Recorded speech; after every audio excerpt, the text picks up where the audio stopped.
We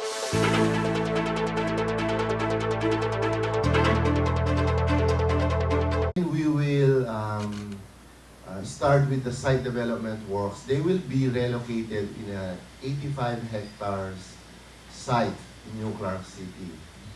Malino na ng Pepasyag BCDA President and CEO Engineer Joseph Jake Bingkang at taglos-taglos na yung relocation na ng kampo na ng Philippine Air Force king New Clark City. Clark Development Corporation niya pamuri ng lead agency king site development ng lugar ay makarayukin dating pwesto na niti. May ka-initial na 700 million pesos king development ng 85 hektaryang gabon apilipatan king Air Force City. Mo pining kabilugang gastos posible ka nung mabot 3 bilyong pesos ang king mayari king bayong kampo. So, for initial site development, we will be spending 700 million pesos.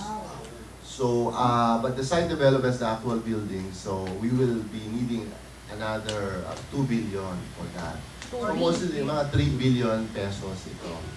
So, we think in 2-3 years time, may lilipat na natin sila. And then it will free up the area here. So, open. So, ito yung project natin next CBD for Clark.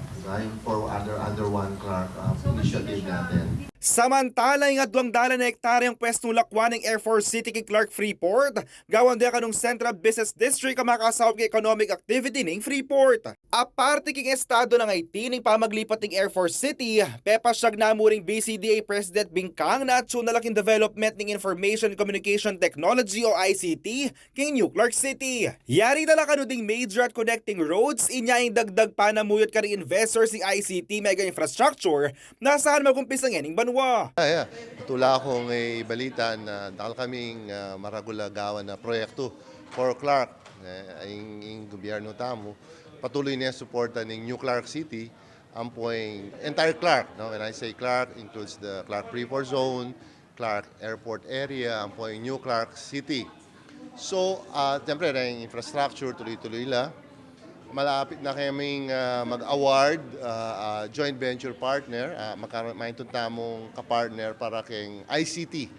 Kasi yari niya yung dalan, yari no rin, manikwata ng partner keng Danum, mag-supply, keng kuryente. Yung susunod yung ICT, burita mo yung internet service na napakabilis king New Clark City. Ang pong mura mo.